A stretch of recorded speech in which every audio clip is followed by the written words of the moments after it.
Customized learning implementation at Harrisburg High School different than what's happening from a traditional or an industrial age classroom? Probably the number one thing when we have people come in and visit that I've been involved in is, some of the barriers that we've been able to break down here. The very first one would be time. We've broken the 50-minute skinny or the block schedule, depending on what school you're in. We've gone to a modularized schedule, which means we have a variety of 19-minute segment classes. So the smallest segments would be 19. Some of the larger ones would be the 78-minute, 77-minute classes. It's a variety every day. Teachers see kids for different amount of times and for different purposes. We do some small individual work in the small classes, some one-on-one, a lot of times with English, some writing labs, things like that. The larger ones afford us the ability to do labs for 80 minutes a day, where the kids really get to delve into what's going on, and it's not quick setup, quick experiment, quick cleanup. They have a full 80 minutes to do some of that stuff. So we're no longer bound by that 50 minutes a day. That's also freed up some time for our kids to be able to meet with a teacher, very similar to a college professor's office hours. If the teacher is free for that 20 minutes and the student happens to have that 20 minutes of instructional time, we call IMC or SAM, they can go to that particular teacher's office and they can sit down in a one-on-one meeting with that teacher, and that's something that we've never been able to do before.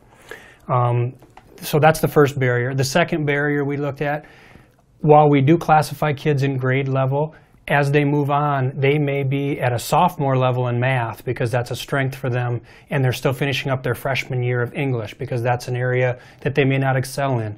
So we're not bound by you're a freshman, you're a sophomore, you're a junior. We're more bound by what are your particular skills and interests, and we can focus on those, allow you to excel in those, while maybe taking more time to remediate or to do whatever we need to in some areas where a kid may have some struggles, where before we've failed them in that particular skill and just moved on. Now we can focus on that deficit. So that's another area.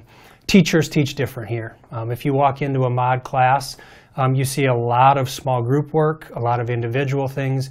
Very rarely will you see teachers standing in front of a classroom lecturing, and if you do, it's probably not for a very long amount of time in those things. So teaching looks different here. Kids lead their own learning. And that's probably something we'll talk about. There's some difficulties with that you have to overcome, but teachers are now facilitators rather than directing the actual learning there. So it looks a little bit different when you come in. Those would be probably the three biggest areas that would be a visible thing or something that you could sit down and see us being different than other schools. So Ryan, why are those differences important to you? The longer I've been in it, I like to look at this backwards. If money were no object in education, I think the best thing would be a one-on-one tutoring situation. If we could afford a teacher for every kid, well, obviously that's not even remotely feasible. This allows kids to have more one-on-one time with a teacher, and it allows them to focus on those areas where before you get me for 50 minutes, if I have to help this group of kids for 25 of those 50, you don't get me. Now that still happens. We don't have the resources for teachers to be one-on-one, but this is much closer than what we've had before. And the ability for a kid to walk into a teacher's office and say, could I have 15 minutes of your undivided time, has never happened before in my 15 years of education. So when I get to see kids do that, that's why it's important to me, because it just meets kids at their level, and I don't have to worry about the kid that gets the D- and scrapes through, and we've just let them walk out of the building with a minute part of everything that they could be. So back up a couple of years or whatever, Ryan, and what would you identify as truly a starting point or a ramping in point for getting started with customized learning here? Dr. Lean had the administrators read Inevitable, and then we've also had Inevitable 2, and then the field guide is what we used for our study as a small group there. And what we just basically did is looked at it and said, is this something that we feel education is going towards? When we became one-to-one, we knew that tool was something we were not using up to its full capacity. When we first got computers, they became somewhat of an online resource. They became a way to maybe type more documents, but teachers were using them the same way that they were using a whiteboard, or they were showing things on the screen. Still great ways, and it's not a bad thing, but the capabilities of the machine is pretty much limitless right now with what these kids do on a daily basis. So I knew when we got this, we had a tool that we needed to use. When we combined that with, why not make every kid's education individualized to them? I mean, everything else is individualized. Why should our school be different? Why should we do the assembly line and throw the same information at every kid and expect that they're going to grasp it all the same, use it all the same, or even understand all of it? So it just started to make more and more sense to me that we had to at least start moving down that path of customizing each kid's individual plan. So what was the biggest obstacle to getting started? The biggest obstacle probably for logistical purposes, having people understand what you're actually going to be doing. And when I say people, I mean the constituents, from teachers, how am I going to teach, to kids, how am I going to learn, and to the parents of, what are you doing to my kid? That kind of stuff, where, and Dr. Lean here in our building has done a ton of front work. And we've gone to the 8th grade classes and done some presentations and things like that. But the biggest obstacle in the beginning was just having everybody have an understanding of what customization looks like and what their part of it's going to be. So you addressed this a little bit earlier, but be real specific about how the role of teachers and the role of learners is different at this point in time. As I've watched our staff, and our staff is absolutely great at this, it's a lot of upfront work. For those who've been around education for a while, the curriculum map that came out about a decade ago, where you actually showed a whole plan of what you were going to do for a year in a subject, that is basically what our teachers have had to do, except now they've directed it into some overarching measurement topics and learning targets in those specific classes. So the measurement topics are general topics. Here is what you're going to study in this course. The learning targets are more like objectives. Here's what you're going to do. So you have to have that completely done before you start this, because you are going to have some high flyer kids that push the limits of your curriculum. So if you're not prepared, you're going to actually run out of stuff for them to do, or you're going to be lesson planning the night before for this kid for the next day. So that's a little bit different. They're up front, the work is a lot. The second thing that looks different, I kind of talked about the facilitation rather than the direction. You're still going to have the need for some direct instruction. The teacher is the expert in the classroom, but the kids are also experts in the classroom. They help each other, and you'll just see more of a collegial look to a classroom. They're always kids working together or talking, not always for the good of the group, maybe every time, but you see kids teaching themselves, teaching others, and working with that teacher. So it's not the standard classroom of 50 kids or 20 kids looking at a teacher and just listening and rote memorization stuff, which is absolutely great. So you got the curriculum side, the teaching side, and then our teachers tell us they're absolutely tired at the end of a school day, because they have some planning time, but most of our teachers will see a kid during their plan hour, just like any teacher would. If a kid comes in and says, I need help. But our teachers are in front of kids all day long, and it's exhausting for them. But for the most part, when I talk to them, they feel like this is making a difference in kids. They feel like they're getting to more kids than they ever have and having more success. And it's been a rare instance where a teacher has said, I want to go back to that traditional classroom. I think you've just described the reaction of teachers, and so let's go Okay. ahead and look at this question. What has been the general reaction of students and parents to customized learning? This has been a mix. There's been some very positive reaction. The student who can take this, work very hard, has found some advancement. They obviously really enjoy the program, and their parents are they're impressed, and they're very good advocates for the class. You have probably the majority in the middle who it's taken a little getting used to, but now that they understand their schedule and they understand how to use what we've given them as far as time, they like it. They don't want to go back. Probably towards the bottom of that group, you're going to have Your 10, 12% of kids who school has always been pretty difficult for them. And this is a huge change to their education paradigm. And anytime you have change, that's an excuse to use the change as maybe a reason why things aren't so successful. So yes, we have had a small group who have said, I can't learn this way. There's not enough direct instruction from a teacher. I don't understand exactly what you want from me. So for them, we do offer the other traditional schedule. So the general reaction, I would say, overall has been positive. We've had more people choose to be in that modular customized than we have the traditional. Again, that bell-shaped curve, we do have a small minority at the bottom there that it's just not for them. And we've had alternative classroom settings for years. So it's not that it's a huge thing. Some of those kids just don't fit in that traditional system either and are there. So to kind of sum it up, it's been a mix. We've seen some very positive things. We've had to explain a lot of things and make some adjustments as we go, which is something that someone who's going to delve into this is going to have to be ready to say, we didn't do that as good as we should, or that didn't work as good as it should have. Here's how we're going to fix it, and not be afraid to admit some failure for us too. We expect the kids to say, I don't understand it, let's do it over. We have to kind of do the same thing with some of the things we run into. So based on your year and a half of implementation experience, what evidence would you offer that customized learning is impacting learners and learning positively? Obviously with the infancy of our program, we don't have a lot of quantified data yet or any numbers coming back to us.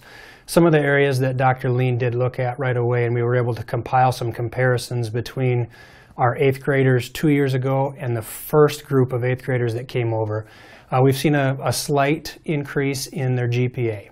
We compared their GPA as 8th graders to 9th graders, the first group that was not in the customized, and then the first year of the 8th grade, and it was up, I believe, about 0.75, almost a point. So that was a positive. Obviously, there's a lot of variables that go into the difference in classes, but we have seen that. We've seen less behaviors from this freshman class. Again, many variables go into that, but kids are slowly taking ownership of some of this stuff. They enjoy some of the freedoms that come with this, and we aren't seeing as many of those classroom disruptions as we were in those. So we have some of that behavioral. We're seeing a little bit as far as the GPA, but this next year will be big for us to be able to compare 2 years worth of data to the stockpile that we've had in years before. So not anything jaw-dropping as of this point, but we're really looking forward to seeing what we have to compile after this year. So you're on a journey, and as you think about this implementation of customized learning journey, what do you see as the next steps, or what's next in terms of this effort? For our school in particular, we have, our plan is to add a class a year. So our next step will be to start to prepare for a junior through freshman level in a modular and a customized setting. For us, what that means, we'll be a school of about 800 next year, and I would, if I had to guess right now, I'd say we'll be looking at about 500 kids in this customized schedule. 400 to 500 in there somewhere. The seniors right now are not going to be. I should restate that. About 350 will be in that, because all 150 freshmen or seniors won't be. The creation of schedules will be probably, it's a little time consuming, so that'll be something that we start on. One that we're always doing is curriculum. The teachers will have to write curriculum now. They will probably be at a senior level. We've been about a year and a half above what the kids are. So we'll be writing some senior level, maybe some post-high school level. We're looking for, always a way to work with local colleges, work with the state, AP, dual credit, get our kids to a point where they're taking a lot of college level classes by the time they're seniors. And this customized learning fits right into that, because they'll be completing a lot of the senior level curriculum as juniors or early in their senior year. So, I see us moving on to that next class, getting very close to a full implementation as a school, and then the curriculum being developed to the place where we have a lot of our kids looking at how they're going to get some college level classes in that customization. I mean, the colleges do it already. We have kids who sit here and take college classes. That's customized to me. So that's where I see us heading right now. A lot of it every year for us is going back and talking to the new 8th graders about what this thing is involved with, what they're going to see. So we'll be going to the 8th grade classes. We'll start doing our presentations, meeting with those parents. There's always that new every year. And eventually, I see us transitioning some of our middle school classes into some kind of a customized area, so it's more of an easy transition into the high school rather than a stop point, start customizing. And all of our middle school admin are very excited about the possibilities over there as well. So that's where I see Harrisburg in the future for customized learning. So as you reflect on having this journey and implementing both mod and customization, what's your advice for those who are wondering about whether they should start this journey? My advice to them is to make sure that they are prepared for how their school is going to do this. And I think it's going to fit schools differently. I don't think you're going to be able to have this is how Harrisburg did it, and we're going to roll your plan out into your school, because Harrisburg's different than everywhere else. Every school's got their own specifics. So I think listening to the staff, we've seen McCook Central who did it just in a subject area. That might work for you. You have a teacher who's very good at customizing and you want to try it that way. Where we went, specific classes, that worked best for us. You may have some sort of thing where you just do it part of a day. Customize, similar to what a wheel class would be, but a couple classes a day where the kids get to choose that and they have customized learning to see how it works. I would hesitate to say that this is the model for everyone, because it's just not. You can't, to use the word customize in individual and then say this is exactly how you do it doesn't make a whole lot of sense. So for people, you've got to start with your stakeholders that are going to be most involved. The teachers have to understand it again, so you may take a year of some professional development of allow them to write their curriculum, allow them to understand what a classroom is going to look like, have them go somewhere where teachers teach it. Visit a school, visit us, visit McCook, go to Omaha. Westside doesn't do as much of the customized as modular, but see how people are doing things and then fit that to what your necessities are and what will work. The next step is going to be students. How are you going to explain to students what it is? Is it better to do a couple classes so they understand it and then go full-blown? That might be the best way to do it. The final one are going to be parents. There's going to be parents who have a pretty good understanding of what this is, and there's going to be who don't understand it at all.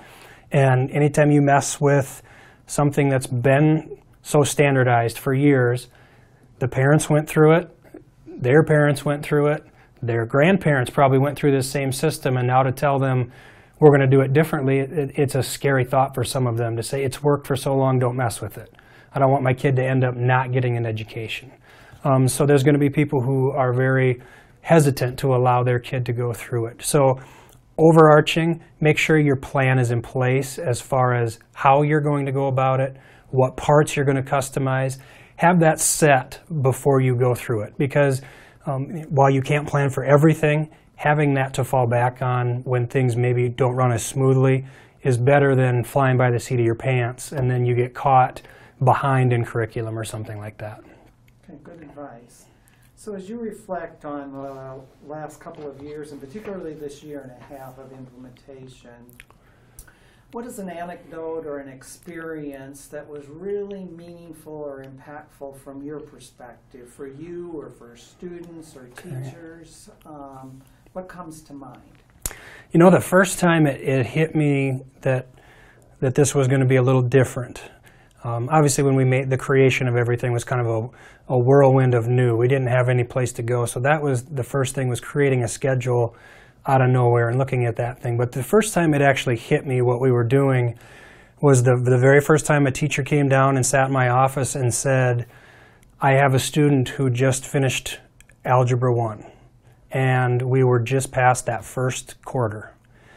And I had to go in and put an A in a transcript in half the time. and the teacher said, they're going to start geometry tomorrow.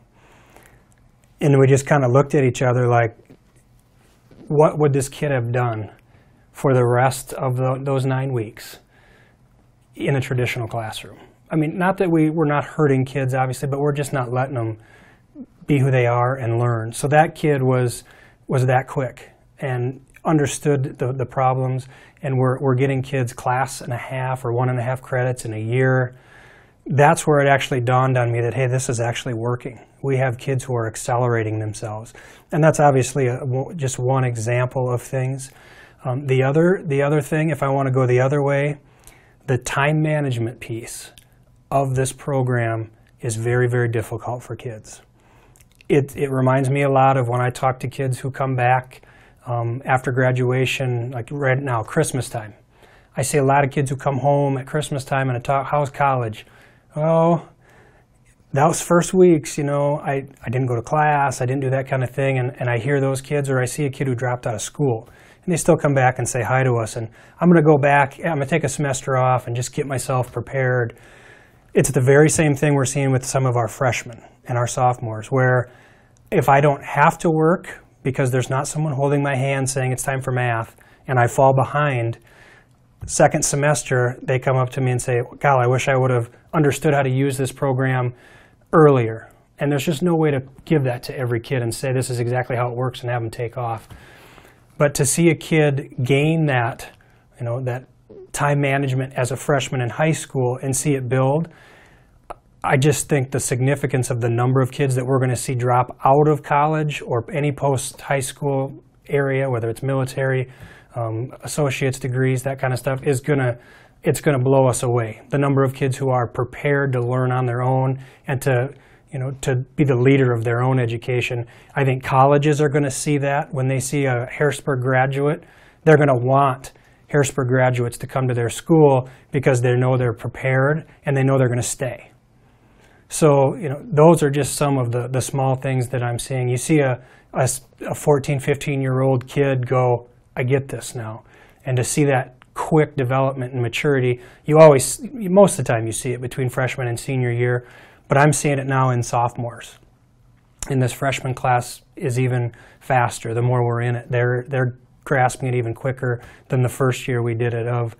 You walk up on that perch and you see a 14-year-old kid working on their own. It's kind of like going to the zoo and seeing the caged animal. You're like, wow, this kid had a lot of problems in 8th grade with behavior and with getting work done. Here they are. So there's a lot of successes. Along with that, there's a lot of kids that do need some extra work and getting that stuff set up. But it's been a very interesting thing for me to be a part of and to see the successes. I'm really looking forward to seeing that first class that comes out of here and seeing what they're able to accomplish. I think one more thing I would ask you, Ryan, is that we understand how you're going to grow the program and add a class each year. If Ryan and I would come back 5 years from now, what would you hope we see at Harrisburg High School in terms of what might be different from today? At that point, I would hope that we were completely modular schedule, where even if it's not fully customized, we have that flexibility in that schedule, where we're every day, all day, the modular, because I think most everybody has seen the success that part of it has had. I don't know that we'll ever get away from a small percentage of our school being traditional. What I actually foresee is that will probably become our alternative school, where now we have 10% of our students in an alternative setting with some packet work or something like that. I think that will slowly become our traditional setting. We'll have smaller groups of kids who are still going through that. And I would say that you would probably see a majority of our kids into that customized learning.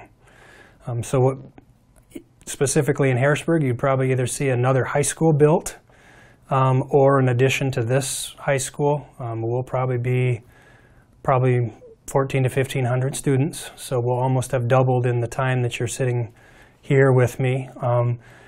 Whether that looks like a traditional high school and a customized high school is one option. Whether it's a a fully customized. The nice thing with us being able to build and add on is we can customize the building to our needs. We can have office space. We can have material centers for kids to use. So you'll definitely see some structural changes to the building that will accommodate more of those meetings and accommodate the kids' facilitated learning.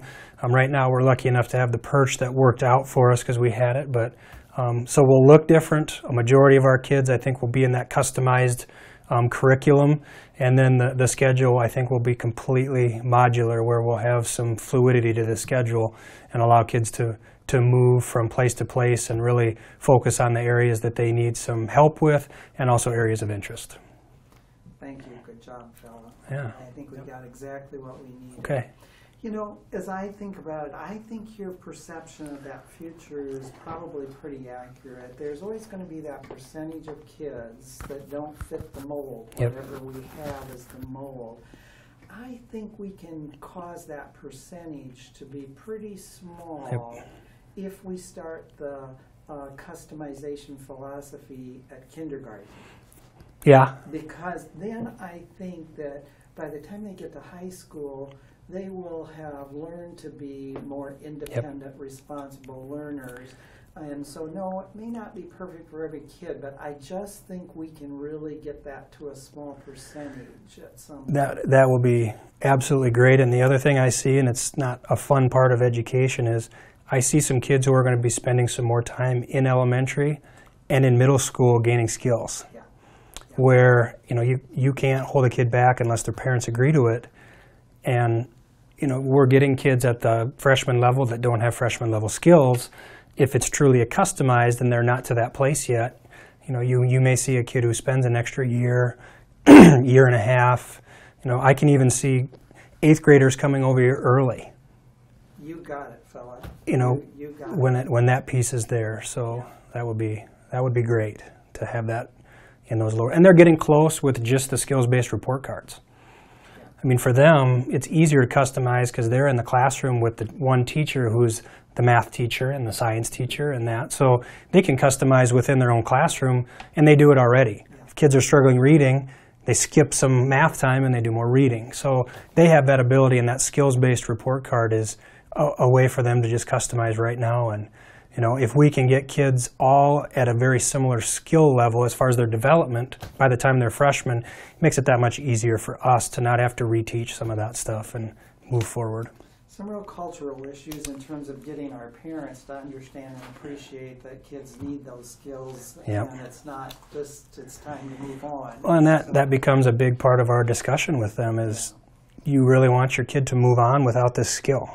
And some of them say yes. I know it. I need them to move on and get their diploma, and we're going to move on. And that's not a positive thing, but they see it kind of just as a rite of passage, and let's get it over with, and we'll go from there.